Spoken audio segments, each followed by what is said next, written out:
Salut à tous et à toutes, j'espère que vous allez bien. Bienvenue dans une nouvelle vidéo. Donc cette fois, je vais consacrer la vidéo pour parler du chapitre 22 au chapitre 43.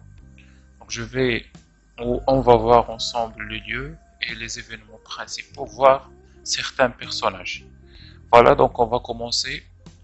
Donc la première chose qu'on doit savoir dans ce chapitre 22, c'est le transfert du condamné à mort de la prison de Bicêtre où il était captif pour la première fois, où il a passé 6 semaines. Il va être transféré dans une voiture attelée de chevaux, accompagné des gendarmes comme escorte et d'un aumônier et d'un huissier. Voilà, donc il va arriver à ce lieu-là, c'est la conciergerie, dans laquelle il va être captif ou emprisonné dans dans une autre cellule.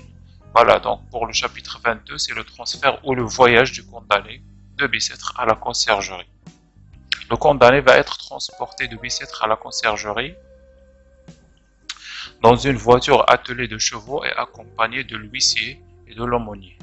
Donc, dans le chapitre 23, dans cet établissement, c'est-à-dire dans la conciergerie, le condamné va rencontrer un autre condamné à mort qui lui raconte son histoire.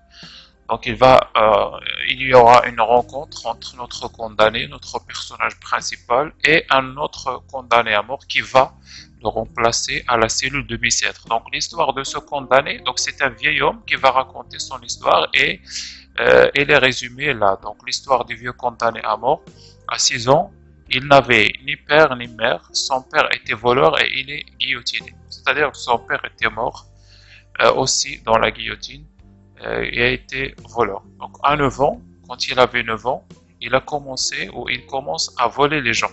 Il devient un pickpocket, donc il vole les poches des gens. À 10 ans, il devient voleur.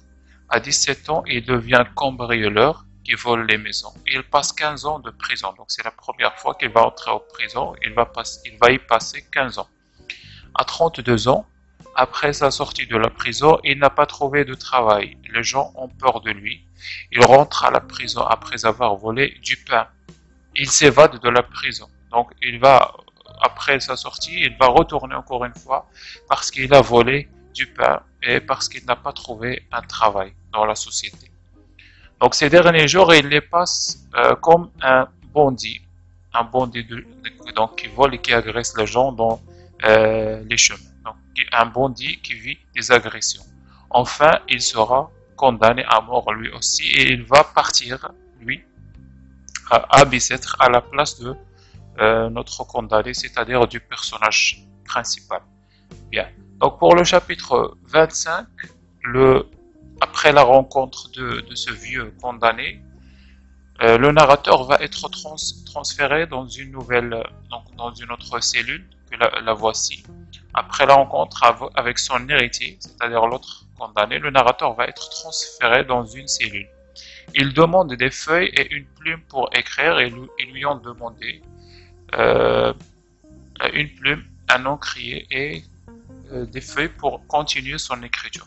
Un gendarme surveille le condamné de peur qu'il se suicide. Donc ils lui ont donné aussi un lit, même s'il ne sert à rien puisqu'il ne reste que 6 heures à passer donc, avant l'exécution. Voilà.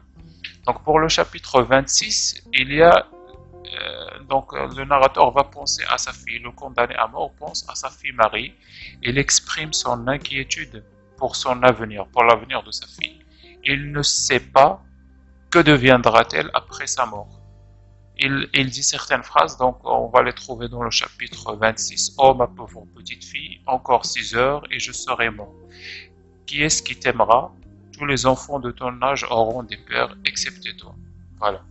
Donc dans le chapitre 30, le narrateur va recevoir le personnage de l'aumônier. L'aumônier, c'est un prêtre responsable de la confession et de la consolation du condamné à mort. Malgré son apparence respectable, le condamné à mort ne l'aime pas, car il a accompli machinalement son travail. Donc c'est un prêtre qui ne parle pas de son cœur, qui n'a pas donc, une chaleur humaine pour bien accueillir ou pour bien consoler les condamnés à mort. Donc c'est un personnage respectable, mais aux yeux de notre condamné, il est un homme froid. Donc il fait son travail machinalement.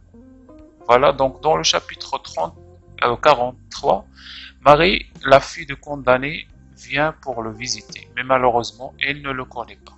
C'était une rencontre triste et émouvante.